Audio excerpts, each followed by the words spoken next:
सभी भाइयों को राम राम। आज वैदिक पाराशर ज्योतिष चैनल के माध्यम से मैं आपको राहु के 12 भावों में क्या प्रभाव है इसके बारे में संक्षिप्त रूप में बताऊंगा। कृपया आप मेरे चैनल को सब्सक्राइब करने के लिए बेल आइकॉन को दबाएं और प्लीज़ मेरे चैनल को सब्सक्राइब कीजिए। और ज्योतिष से संबंधित किसी भी प्रकार की समस्या के लिए आप मेरे से संपर्क कर सकते हैं। मेरा मोबाइल नंबर है 9560195419।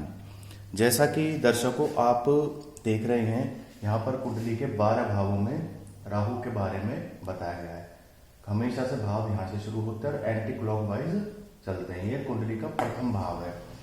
प्रथम भाव में राहु कल क्या फल देता है इसके बारे में वैदिक ज्योतिष क्या कहता है। वैदिक ज्योतिष के अनुसार यहाँ राहु को एक विशेष स्थान प्राप्त है।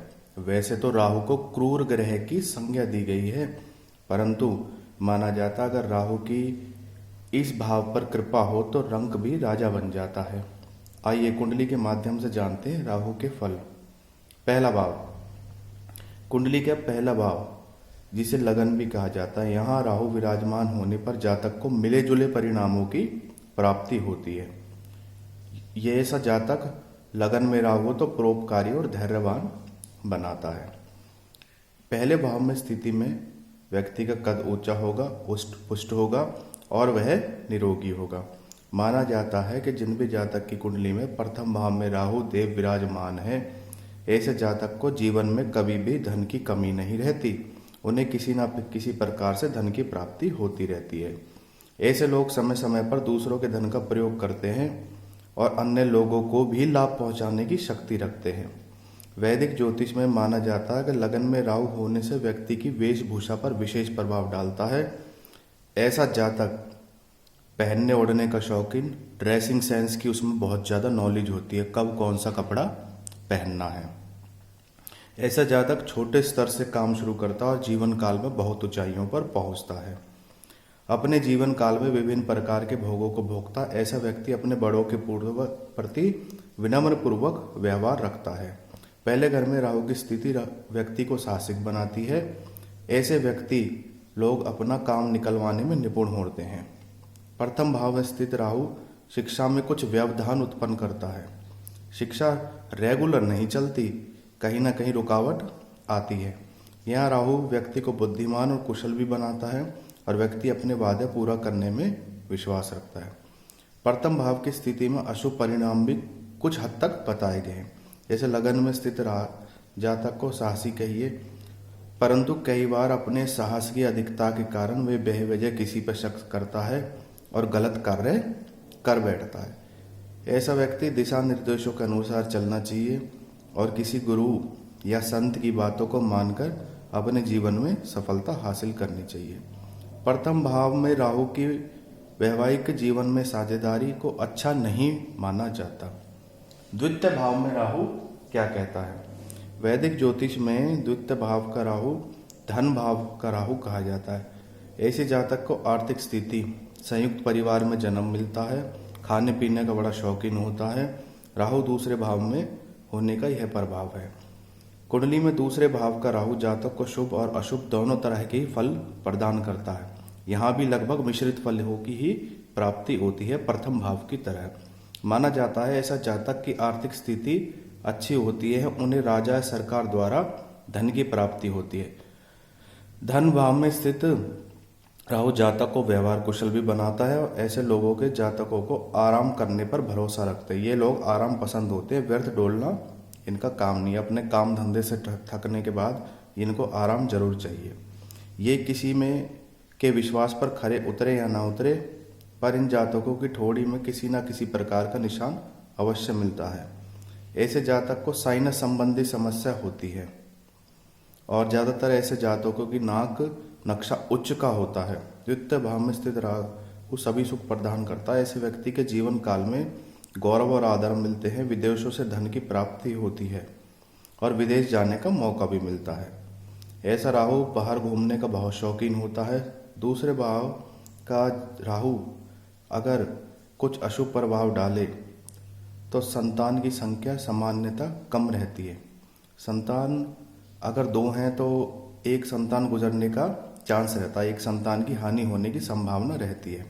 और यह स्थिति राहु के कामों में किसी न किसी प्रकार की व्यवधान उत्पन्न करती है। कई बार उसे वाणी दोष भी लगता है, उसका वाणी पर काबू नहीं रहता। ऐसे जातक मांस मदिरा और नशे के शौकीन हो जाते हैं। इन चीज़ों से उनको बचना चाहिए और जातक को मतलबी और बेफिजूल के खर्चा वाला बना देता है। इस भाव के मैंने आपको शुभ और अशुभ दोनों ही परिणाम बताए हैं। इनसे आप अंदाजा लगा सकते हैं कि राहु के आपके जीवन में क्या स्थिति है।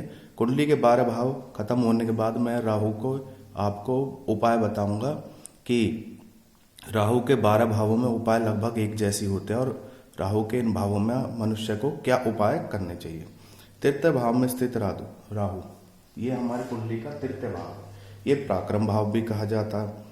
इस भाव में जातक को छोटे भाई का स्नेह मिलता, नौकर चाकर, धैर्य और बालपन से ही उसके जीवन पर वजन पड़ जाता है। घर में उसकी स्थिति ऐसी होती है जैसे घर के बड़े सदस्य की, छोटी सी उम्र में ही उसके ऊपर बहुत जिम्मेवारियां अर्थात रिस्पॉन्सिबिलिटी आ जाती हैं।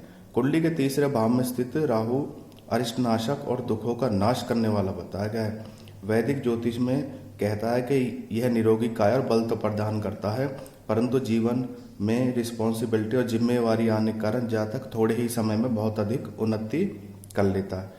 तृतीय भाव का राहु जातक को चंचल स्वभाव का बनाता है।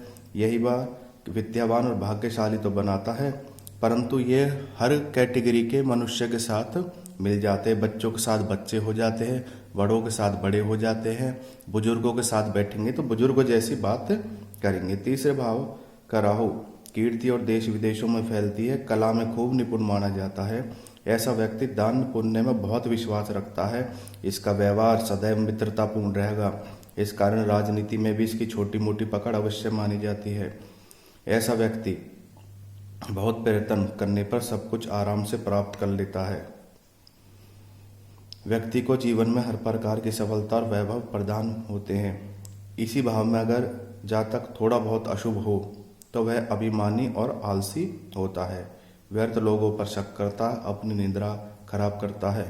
और अगर वह व्यवसायों में पड़े और तामसिक भोजन से बचे, अगर वह व्यवसायों में ना पड़े, मतलब कहने को उसमें कोई ऐब ना हो, शराब मांस आदि का, और वह पूरी तरह से नॉन वेज से बचे, तो उसे जीवन भर किसी भी प्रकार की समस्या का सामना नहीं करना पड़ेगा। चतुर्थ भाव, चौथे भाव में राहु की क्या स्थिति है। वैसे तो माता का भाव कहा जाता है, सुख का भाव कहा जाता है। ऐसा व्यक्ति अपनी माता के लिए कष्टकारी हो सकता है। ऐसा व्यक्ति केवल घूमकर ही धन कमा सकता। अगर एक स्थान पर बैठकर धन कमाने की सोचेगा तो उसे सफलता नहीं मिलेगी। जितना घूमेगा, जितना डोलेगा, उसे उतना अधिक धन की प्राप्ति होगी। चौथे भाव का राहु अत्यधिक शुभ परिणाम ही देता है, जातक को साहसी बनाता है और उसे राज सत्ता का भी मध्यम सुख प्राप्त होता है। राज सत्ता में उसकी पकड़ होगी, नेता उसकी बातों को मानेंगे और वह किसी भी एमएलए एमपी को वोट दिलाने का कार्य भी कर सकता है। ऐसा जातक को माता का तो पूर्ण सुख प्राप्त होता, परंतु मैंने शुरू में बताया कि वह माता के लिए कष्टकारी तो होता है, भारी होता है, परंतु माता का स्नेह भी उसमें अधिक होता है। और जातक के पास विभिन्न प्रकार के आभूषण और वस्त्रों का शौकीन होता है। अफसर स्तर के लोगों पर, प्रशासनिक स्तर पर भी उसकी मध्यम पकड़ होती है। ऐसा जातक सैर सपाटे का शौकीन होता है, उसका घर में मन नहीं लगता। वह अपनी जन्मभूमि से अलग हटकर ही, दूर जाकर ही धन कमाता है। अपनी मेहनत पर और परिश्रम पर बहुत उसे विश्वास होता है। कुंडली में राहु कई बार जातक के 2 या 2 से अधिक विवाह करवा सकता है। चौथे भाव का अगर राहु यहाँ पर नीच का हो, ऐसे जातक को कई लोगों का आंतरिक लगाव भी हो सकता है। ऐसा जीवन साथी के प्रति 36वें और 56वें वर्ष में 36वें और 56वें वर्ष में दूसरे जीवन के साथी के प्रति उसका लगाव होता है और उसमें पुत्र कम होने की संभावना होती है। ज़्यादातर 2 कन्या के बाद ही उसे पुत्र की प्राप्ति होती है। अधिकतर, ये नहीं कहता 100%। कुंडली का चतुर्थ भाव अशुभ परिणाम देने पर आए तो जातक के हर प्रकार की सुख सुविधा होने के बाद भी उसका मन अशांति रहता है। पंचम भाव, राहुल का पंचम भाव क्या कहता है। पंचम भाव संतान का भाव कहा जाता है। यह बच्चे को मिलने वाली सुख, विद्या, बुद्धि और उच्च शिक्षा, पाचन शक्ति और आकस्मिक धन और नौकरी परिवर्तन पर विचार किया जाता है। इस स्थिति में राहु क्या फल देते हैं? वैदिक ज्योतिष कहता है कुंडली के 5वें भाव में राहु को तीक्ष्ण बुद्धि का बनाते हैं, शास्त्रों का ज्ञाता बनाते हैं, स्वभाव से कर्मठ और दयालु बनाते हैं। जातक भाग्यशाली होने के साथ साथ पहली संतान कन्या की प्राप्ति होती है और वह उसकी जीवन में लक्ष्मी से कम नहीं होती और उसके जीवन में कामयाब होते हैं। जातक को पुत्र की प्राप्ति में थोड़े से व्यवधान तो उत्पन्न होते हैं, परंतु पुत्र की प्राप्ति हो जाती है। 5वें भाव में स्थित राहु व्यक्ति को रचनात्मक प्रदान करता है, लेखन कला में प्रवीण होता है, उसकी कलम में तलवार जैसी ताकत होती है, खूब मान सम्मान और यश प्राप्त करता है। कुंडली के जहाँ राहु के शुभ भाव देखे जाते हैं वहीं कुंडली के हर भाव में अशुभ परिणाम जरूर देखे जाते हैं। ऐसा व्यक्ति मति भ्रम का शिकार होता है, कच्चे कानों को होता है, शीघ्र ही दूसरों की बातों पर जल्द विश्वास कर लेता है और अपने परिवार से झगड़े तक की नौबत आती है। जातक की संतान उसे किसी न किसी प्रकार का कष्ट देती है। धन कई बार बेकार के कामों में खर्च करता है जहां उसे लाभ नहीं होता। तो ऐसे जातक को इन चीज़ों का विशेष रूप से परहेज करना, किसी की उसे जमानत नहीं देनी, किसी की गारंटी नहीं देनी। अगर वह व्यक्ति गलत मार्ग पे होता है तो उसका मन पढ़ाई में नहीं लगता, पेट संबंधित बीमारी आदि को होती है, उसकी जठ रागनी के रोगों की संभावना होती है जैसे लीवर और किडनी से संबंधित, और जीवन साथी से प्राय उसके मन मुटाव की संभावना बनी रहती है। छठे भाव का राहु क्या कहता है? छठा भाव ज्योतिष में रोग स्थान कहा गया है, शत्रु का स्थान कहा गया है। कुंडली का छठा भाव मुकदमे, मामा मौसी का सुख, घर में नौकर चाकरों की उपलब्धता, जननांगों के रोग। और जानिए राहु के छठे भाव में प्रभाव। जन्म कुंडली के छठे भाव में राहु के अनिष्ट का निवारण करता है। माना जाता है कि यदि किसी की जातक की कुंडली में छठे भाव में राहु विराजमान हो तो उसके कष्ट स्वयं ही समाप्त हो जाते हैं। अगर कोई गंभीर से गंभीर बीमारी उसे पकड़ भी ले तो वह पुनः ऐसे स्वस्थ हो जाता है जैसे उससे कुछ कभी हुआ ही ना हो। हर कार्य को बड़ी धैर्य पूर्वक करता है। ऐसा व्यक्ति जीवन में बड़े बड़े कामों को आसानी से करके दिखाता है। कुंडली के छठे भाव में राहु विराजमान हो तो सभी शत्रुओं पर विजय दिलाता है। उसकी प्रतिष्ठा किसी राजा से कम नहीं होती, सरकार से मान सम्मान प्राप्त करता है, एक अमीर व्यक्ति बनता है और हो सकता है वह किसी अमीर परिवार में ही जन्म ले। कुंडली में छठे भाव का राहु अनेक प्रकार के वाहनों का सुख देता है। जातक सुंदर और वस्त्रों का शौकीन होता है, जीवन में अच्छे और बुरे समय में नहीं घबराता, उसकी स्थिति जीरो भी हो जाए जब भी वह नहीं घबराता, अपने आप को उभारने की ताकत रखता है। यदि थोड़ा बहुत अगर अशुभ परिणाम दे तो ऐसे जातक को किसी न किसी प्रकार की छोटी मोटी बीमारी जैसे नजला और खांसी से संबंधित, साइनस से संबंधित हो सकती है, और मामा मौसी या चाचा पक्ष से सुख की कमी मिलती है। राहु का सप्तम भाव क्या कहता है? राहु का सप्तम भाव ऐसी कुंडली में वैवाहिक सुख, सैया सुख, साझेदारी, जीवन साथी का स्वभाव, व्यापार और विदेश प्रवास के योग, कोर्ट कचहरी के मामले देखे जाते हैं। जन्म कुंडली में सप्तम भाव का राहु अधिकांशतः खराब ही बताएगा। ये जातक मुख्यतः खराब परिणाम ही देते हैं। कभी कभार सप्तम भाव का राहु शुभ फल प्रदान करता, कभी कभार जीवन के 20% भाग में वह शुभ फल भी प्रदान करता है। इससे जातक को किसी की अधीनता स्वीकार करनी पड़ती है, वह स्वतंत्र रहकर कार्य नहीं कर सकता। नौकरी बचाए रखने के लिए हाँ जी करना पड़ता है। खासकर उसकी नौकरी छोटे विभागों में ही लगती है। किसी अफसर की पोस्ट की संभावना कम रहती है, चाहे वह प्राइवेट हो या सरकारी। जातक अपने जीवन साथी की से प्रेम बनाने की कोशिश करता है, परंतु उसका जीवन साथी उसके विपरीत चलता है। कुंडली के सप्तम भाव में राहु नौकरी तो अच्छी प्रदान कर सकता है, परंतु वही बात है, नौकरी उसकी ज़्यादातर हुक्म बजाने की होती है, मतलब किसी उच्च पद को प्राप्त नहीं कर सकता, जिसके कारण वह क्रोधी और झगड़ालू स्वभाव का भी हो जाता है। वह उसको अहंकारी और असंतुष्ट बनाता है। ऐसे जातक बेकार घूमने फिरने से बचना चाहिए, तामसिक भोजन से, शराब आदि से परहेज रखना चाहिए। और हर शनिवार को राहु इस भाव वाले राहु वाले व्यक्ति को शनिवार के दिन शाम के समय पीपल के नीचे दिया जलाना चाहिए और 7 परिक्रमा, पीपल की 8 परिक्रमा, मैं क्षमा चाहता हूँ 7 नहीं, राहु के नाम की 8 परिक्रमा करके आनी चाहिए। अष्टम भाव में राहु क्या कहता है? अष्टम भाव में राहु को जीवन की कुंडली में धर्म और मृत्यु दोनों का ही स्थान बताया गया है। इसमें व्यक्ति को मानसिक कलेश, गुप्त रोग की संभावना अधिक रहती है। जीवन कुंडली में अष्टम भाव में राहु विराजमान होने से जातक शरीर तो मजबूत होता है, परंतु उसे जन्म स्थान से दूर रहना पड़ता है। शरीर मजबूत होने का मतलब ये नहीं कि वह किसी प्रकार के आंतरिक अर्थात गुप्त रोग ना हो। अधिकतर ऐसे जातक विदेशों में घूमकर दूर निवास करते हैं। राजा और पीड़ितों की कृपा जातक पर जीवन भर बनी रहती है। राजा और पंडितों की कृपा जातक पर जीवन भर बनी रहती है। कहने का अभिप्राय है, सरकारी पद पर विराजमान व्यक्ति उसके जीवन पर विशेष कृपा बनाता है। कुंडली का अष्टम भाव का राहु जातक को धनवान और राज्य पक्ष के समय धन की प्राप्ति कराता है, जब वह प्रशासनिक किसी मंत्री या एमएलए एमपी के साथ कार्य करने की संभावना होती है। अष्टम भाव का राहु बुढ़ापे में बहुत सुख देता है। अगर जवानी संघर्ष में और थोड़ी लोगों से झगड़े में और किसी भी प्रकार की उसे कष्ट में बीतती है, परंतु इतना भी अधिक कष्ट नहीं होता कि वह बुढ़ापे का सुख ना पा सके। बुढ़ापे में बहुत अधिक सुख पाता है ऐसा जातक। अष्टम भाव का राहु वैसे तो अशुभ होने पर व्यक्ति को जल्दबाजी काम करने वाला बनाता है। ऐसे व्यक्ति को जितना अधिक हो सके धार्मिक स्थानों पर जाना चाहिए और वह थोड़ा सा पैतृक संपत्ति के अभाव से वंचित रहता है। उसे पैतृक संपत्ति की प्राप्ति कम होने की संभावना होती है। वह उसे अधिकार को छीनकर और मुकदमेबाजी से ही प्राप्त करता है। भाई बंधुओं से भी उसके संबंध खराब ही रहते हैं। यह है भाग्य का भाव। नौवां भाव राहु का क्या कहता है? ऐसा भाव जातक को एक सफल तांत्रिक बना सकता है। वह मंत्र, यंत्र और तंत्र में निपुण होता है। नवम भाव का जातक परिश्रमी और ईश्वर में बहुत अधिक विश्वास करने वाला होता है।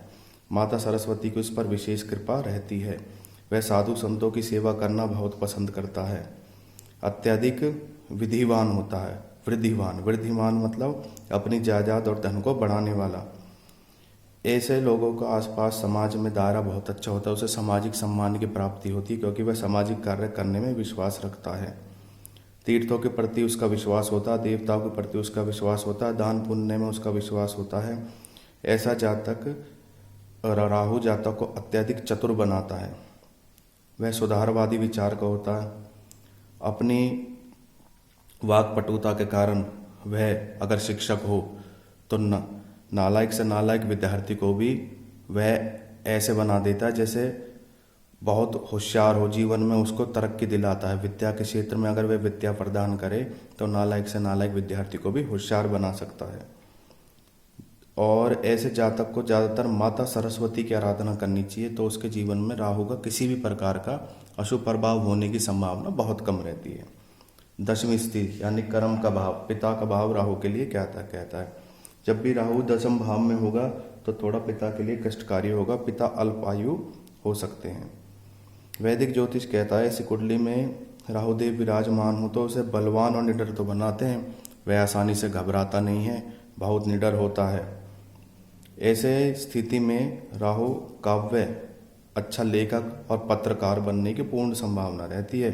दशम भाव का राहु व्यक्ति को एक सफल वकील, किसी गांव का सरपंच या छोटे मोटे पद पर जरूर आसीन करता है। ऐसा व्यक्ति किसी मंत्री का पीए भी हो सकता है। कर्म स्थान पर राहु शत्रु हंता होता है। शत्रु उसके नाम से कांपते हैं। ऐसे जातक को राहु को गंगा स्नान से लाभ प्राप्त होता है। अगर वह हर मावस पर गंगा स्नान करे तो उसके जीवन में बहुत उन्नति होती है। पितरों की उस पर विशेष कृपा रहती है। ऐसा जातक व्यापार में भी निपुण होता है। जीवन काल में कई प्रकार की यात्राएं करता है और वह अधिकतर अदालती कामों में विजयी रहता है। दशम भाव का राहु खराब हो तो जातक अत्यधिक आलसी और उत्साहहीन हो जाता है। इसलिए आलस्य और व्यर्थ घमंड को त्याग कर और मांस मदिरा से उसको दूर रहना चाहिए। जहाँ तक हो सके सात्विक भोजन करना चाहिए। लहसुन प्याज का भी जितना हो सके उसे परहेज करना चाहिए। राहु का एकादश भाव क्या कहता है यानी 11वां भाव। ऐसा भाव राहु को धन संपदा से लाभ प्राप्त करने वाला और उसके अगर बुजुर्ग अवस्था में जो उसके घर में नए सदस्य आएंगे, उसके छोटे भाई की बहू आएगी या बेटे की बहू आएगी तो वह घर को संभालेगी, घर को चमकाएगी, अर्थात लक्ष्मी का रूप होगी। ऐसे राहु को जीवन में अरिष्टों का सामना करना पड़ता है। ऐसा जातक शरीर से मजबूत और बलशाली तो होता है, परंतु छोटे मोटे अरिष्टों का सामना करना पड़ता है। ऐसा जातक लंबी आयु प्राप्त करता है और वह अपने परिश्रम पर विश्वास कर रखता है। वह हाजिर जवाब होता है, साथ में उस विलास और संगीत कला प्रेमी भी हो में उपभोग करना में भी उसका मन लगता है। ऐसे जातक विभिन्न शास्त्रों का ज्ञाता होता, अपनी इंद्रियों को वश में नहीं रख पाता। ऐसा जातक वृद्धिवान और विनोद स्वभाव का होता। राहु की ऐसी स्थिति बड़े स्तर पर पहुंचा देती है, चारों दिशाओं में उसकी कीर्ति फैलती है, परंतु वह अब जैसा कि मैंने शुरू में बताया विलासिता का उपभोग करने के कारण यह स्थिति उसको नीचे भी लुढ़का सकती है। 11वें स्थान का राहु विदेशों से धन कमाने का मौका प्रदान करता है। वह एक जगह बैठकर कभी धन नहीं कमा सकता। उसे किसी की जमानत नहीं देनी चाहिए, कभी भी बेकार के विवादों में उसको नहीं पड़ना चाहिए। 12वें भाव का राहु क्या कहता है? ऐसी स्थिति में राहु को व्यक्ति को कर्जे में डुबा सकता है, इसलिए जीवन में कभी भी उधार ना लें। वह मुकदमेबाजी, आत्महत्या, गुप्त शत्रु का शिकार और उसे जेल भी हो सकती है। ऐसे व्यक्ति को अगर राहु विराजमान हो तो वह पराक्रमी और यशस्वी तो होगा, परंतु अत्यधिक क्रोध और गुस्से के कारण वह पाप कर्मों में भी लिप्त हो जाता, जेल तक जाने की संभावना होती है। ऐसे जातक को चाहिए किसी सच्चे फकीर और साधु की सेवा करे तो उसे जीवन में उन्नति प्राप्त होगी। व्यर्थ के यारों दोस्तों में ना रहे, नशे से बचे और विभिन्न संस्थाओं के माध्यम से जैसे NGO उससे वह धन लाभ कमा सकता है। जन्म स्थान से दूर रहकर ही वह अत्यधिक धन कमाता है। आजीविका के लिए उसे इधर उधर भटकना पड़ता है। वह अत्यधिक खर्चीला होता है, इसलिए अपने खर्चों पर नियंत्रण रखे। किसी भी प्रकार के नीच व्यक्तियों के साथ ना रहे, क्योंकि इसकी सोसाइटी अधिकतर खराब होने की संभावना रहती है। यहाँ राहु मिश्रित प्रभाव ही प्रदान करता है। अब मैं आपको बताता हूँ, कभी भी 12 भावों में राहु किसी भी प्रकार का अशुभ फल प्रदान करे तो आपको क्या करना चाहिए। कोई भी भाव हो राहु का, सबसे पहले तो उसे जहाँ तक हो सके राहु के वैदिक मंत्र का पाठ घर से निकलने से पहले करना चाहिए, विशेषकर जब राहु की महादशा चल रही हो। अगर राहु अशुभ परिणाम देता है तो घर में एक्वेरियम रखें और मछली को भोजन कराएं, मछलियों को पालें। इससे भी राहु की अशुभ परिणाम शांत होंगे। गले में चकोर चांदी का टुकड़ा जिस पर राम लिखा हो धारण करें तो राहु के अशुभ परिणाम शांत होंगे। तीसरा, जातक 8 मुखी रुद्राक्ष अगर धारण करे तो राहु अपने अशुभ परिणाम नहीं देता। और सबसे अच्छा तरीका है, राहु और केतु शनि के प्रतिनिधित्व करते हैं। जितना हो सके शनि के अधिक से अधिक उपाय करें। लोहे और काले तिल का दान दे। गले में चांदी की चेन धारण करे अगर राहु अशुभ परिणाम दे। राहु कवच का पाठ प्रतिदिन करे और जितनी ज़्यादा अशुभ परिणाम देने पर